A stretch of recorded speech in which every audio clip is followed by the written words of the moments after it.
রিজিক শব্দটা শুনতে বেশ সহজ শোনা গেলেও খুব অদ্ভুত একটা বিষয়। এটা আসলে মানুষ খোঁজে তার পরিশ্রমের মাধ্যমে, কিন্তু এই দুনিয়াতে পায় আল্লাহ তাআলার ইচ্ছায়। কেউ সারাদিন পরিশ্রম করেও অল্প একটু রিজিক নিয়ে ঘরে ফেরে, আবার কেউ কোনো কিছু না করেও এই জীবনে রিজিকের প্রাচুর্যতায় কাটায়। কি অদ্ভুত জীবনের নিয়ম, তাই না? আসসালামু আলাইকুম, কেমন আছেন সবাই? আমি এশা। ওয়েলকাম টু স্টোরি অফ এশা। আগামীকাল নির্বাচন, তাই সারা বাংলাদেশে উৎসব মুখর অবস্থা। সরকারি ছুটি চলছে, সাথে বাচ্চার স্কুলও ছুটি। স্কুল অফিস ছুটি মানে আমাদের মতো গৃহিণীদের একটু জিরিয়ে নেওয়ার সময় বেড়ে যায়। তাই সকালে সকাল উঠেই চলে এসেছি আমার বারান্দাটায়, কারণ ছুটি শেষ না হতে হতেই আবার রোজা শুরু হয়ে যাবে। এই গাছগুলো বেশ কিছুদিন অযত্নেই পড়ে থাকবে, কারণ রোজার মধ্যে গাছের যত্ন নেওয়াটা খুব একটা বেশি হয়ে উঠবে না। তাই ভাবলাম আজকে আর কালকে মিলিয়ে 2 দিনেই বারান্দার গাছগুলোকে একটু নিড়িয়ে দেব, সাথে সারও দিয়ে নেব। আর এই সময়টা হচ্ছে গাছ প্রুনিংয়ের সময়। যারা গাছ ভালোবাসেন বা যার বারান্দায় গাছ আছে, পার্মানেন্ট গাছগুলো, জানেন তো এই সময় গাছের কাটাই ছাঁটাই করলে বৃষ্টির পানি পাওয়ার সাথে সাথে গাছগুলো বেড়ে উঠবে। বর্ষাকালে এই গাছগুলো, যারা এখন ঘুমিয়ে আছে, তারা প্রচুর ফুল দেবে। তাই এখন না করে রাখলে রোজার পরে করতে গেলে গাছগুলোর প্রুনিংয়ের সময় বেশ পিছিয়ে যাবে, ফুলও দেরিতে পাবো। তাই ভাবলাম যেহেতু আজকে সময় আছে আর বাসার সবাই ঘুম, এই ফাঁকে এই কাজটাই সেরে নেই। এই যে বেলি গাছটা দেখছেন, এই গাছটার বয়স আমার কাছে প্রায় 1 বছরের উপরে। ছোট্ট একটা গাছ এনেছিলাম, এখন পুরো টব ভরে গেছে। এই সময়টা বেলি ফুল প্রুনিং করে দিতে হয়। এটা তো আসলে গ্রীষ্মকালের ফুল, শীতকালে এরা সুপ্ত অবস্থায় থাকে, মানে বেঁচে থাকে কিন্তু ফুল দেয় না। জবা গাছ, বেলি গাছ, এই সব গাছগুলো শীতকালে ঘুমিয়ে থাকে। বর্ষা আসতে আসতেই এদের রূপ পরিবর্তন হতে থাকে, সারা গাছ পাতায় ভরে যাবে। তাই এখন যদি প্রুনিং করে দেই, বিভিন্ন শাখা প্রশাখা হবে এবং বর্ষাকালে এক গাছ থেকে অনেক ফুল পাওয়া যাবে। তাই ভাবলাম রোজার আগে এই কাজগুলো করে নেই, কারণ রোজা ঈদ শেষ হতে হতে আরও প্রায় 2 মাস পার হয়ে যাবে। তাই এখন একটু প্রুনিং করে হালকা খুঁড়িয়ে গোবর সার দিয়ে দিচ্ছি। 2 মাস খুব ভালোভাবে চলে যাবে।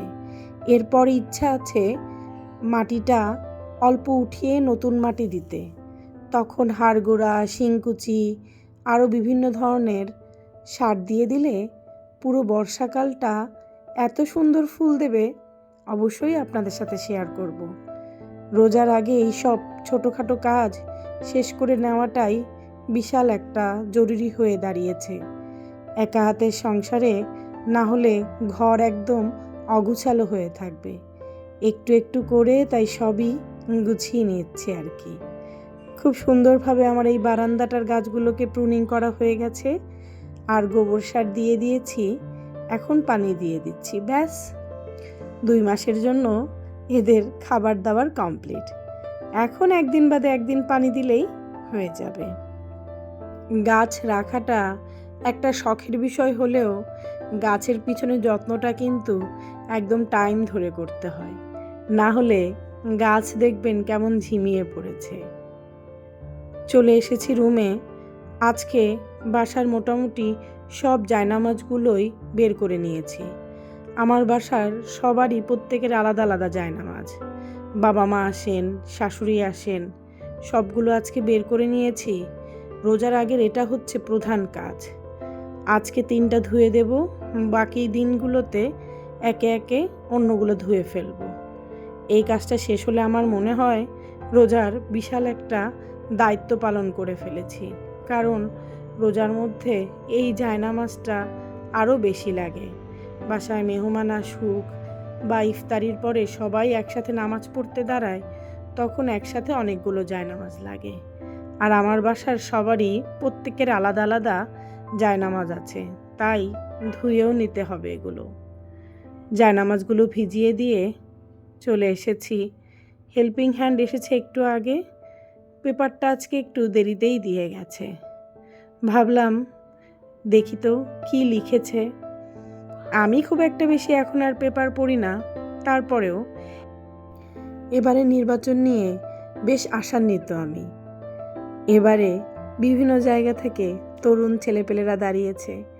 আসলে একটা দেশের পরিবর্তন করতে হলে তরুণরা যদি রাজনীতিতে না আসে তাহলে আসলে হয় না। আমি যেমন গোবেচারাই হই না কেন, দেশকে প্রচণ্ড পরিমাণে ভালোবাসি। সবসময় দেশের উন্নয়নকে খুবই পজিটিভ হিসেবে দেখি। আমার কাছে মনে হয় দেশের একজন নাগরিক হিসেবে দেশের প্রতি এটা আমার দায়িত্ব। নিজের জায়গা থেকে চেষ্টা করি দেশের জন্য কিছু করতে। নিজের বাধ্যবাধকতার মধ্যে থেকেও চেষ্টা করাটাই আমাদের উচিত। আমি আপনাদের সবাইকে বলবো, যতটুকু আমি বুঝেছি বা জেনেছি বা নির্বাচন সম্পর্কে বিভিন্ন পত্রপত্রিকায় লেখাপড়া করে বুঝতে পেরেছি, আপনারা যারা ভোট দিবেন চেষ্টা করবেন অবশ্যই সাথে হ্যাঁ ভোটটাও দিতে। এতে করে কিন্তু আমাদের মতো সাধারণ জনগণেরই বেশ উপকার হবে। আপনাদের সাথে কথা বলতে বলতে চলে এসেছি রান্নাঘরে। কিছুটা শুকনো মরিচ ওভেনে দিয়ে দিলাম, চিলি ফ্লেক্স করব। রোজার মধ্যে এই ছোটোখাটো মশলাগুলো খুবই লাগে। চিলি ফ্লেক্স, জিরার গুঁড়া, ধনিয়া গুঁড়া। মুখে যতই বলি না কেন, আমার বাসায় ইফতারিতে ভাজা পোড়া চাই। সারাদিন রোজা রাখার পর ইফতার টেবিলে পেঁয়াজু, বেগুনি, আলুর চপ না হলে আসলে কেমন জানি লাগে। চেষ্টা করি অল্প করে তৈরি করতে, তবে অবশ্যই করি। তাই এই ভাজা মশলাগুলো আমার খুব লাগে। আজকে ভাজা জিরার গুঁড়া, তারপরে হচ্ছে চিলি ফ্লেক্স, এগুলো করে রাখবো। ছোট ছোট এইসব কাজ আগানো থাকলে রোজার মাসটা একটু সময় পাওয়া যায় হাতে। বাচ্চারা উঠে গিয়েছে, ওদের জন্য নাস্তাটা গুছিয়ে নিচ্ছি। নাস্তা খেয়ে তারপরে আবার রান্না করে আসব। আজকে আর রুটি বানাইনি, ফ্রোজেন পাউটা ছিল, সেগুলোই ভেজে দিলাম, আলু ভাজি আর ডিম পোস্ট। সকালের নাস্তাটা একটু দেরি করেই হচ্ছে, কারণ এই কয়দিন বাসায় সবাই ঘুম থেকে উঠতে উঠতে অনেক দেরি করবে। আমার জন্য অবশ্য সুবিধা, সংসারের কাজগুলো একটু সকাল সকাল উঠে গুছিয়ে নিতে পারবো। না হলে রোজা আসলে একদম দৌড়াদৌড়ি লেগে যাবে। বাবা মাকে বলছি ঢাকা আসো, প্রথম রোজাগুলো আমার সাথে থেকে যাও। আসলে ছোটোকালের রোজাগুলোর কথা মনে পড়লে সত্যিই মনটা খারাপ হয়ে যায়। একটা উৎসব মুখর দিন ছিল প্রথম রোজা। সবাই একসাথে মিলে বসে ইফতারি খাওয়া, সেহরির জন্য ওঠা। এখন আর সেরকম দিন নেই। আগে তো সেহরিতে উঠে সবাইকে ফোন দিতাম, তুমি উঠতে পারছো, উঠছো তো সেহরিতে, আজকে ইফতারিতে কি বানাইছো। এখন সবাই ব্যস্ত, কেউ কাউকে ফোন দিয়ে জিজ্ঞেস করার সময়ও নেই, উঠিয়ে দেওয়ার সময়ও নেই। তারপরেও যতদিন বাবা মা আছে ততদিন মনে হয় আশেপাশে থাকলে তারা সব থেকে সুখের সময়ই কাটানো যায়। আপনার সাথে কথা বলতে বলতে দেখুন আমার চিলি ফ্লেক্সগুলো হয়ে গেছে। ব্লেন্ডারে একদম কম পাওয়ারে একটা বার জাস্ট ঘুরিয়ে নেবেন, দেখবেন পারফেক্ট চিলি ফ্লেক্স তৈরি হয়ে যাবে। আমার বাসার উপর থেকে প্রতিনিয়ত এত প্লেন যায়, দিনে ভয়েস দেই বা রাতে, এই শব্দটা কোনোভাবেই উপেক্ষা করতে পারি না। তাই শব্দ শুনতে খারাপ লাগলে অবশ্যই ক্ষমা সুন্দর দৃষ্টিতে দেখবেন। আমি সবসময় জিরা এভাবে হালকা ওভেনে গরম করে ব্লেন্ডারে গুঁড়ো করে নিই।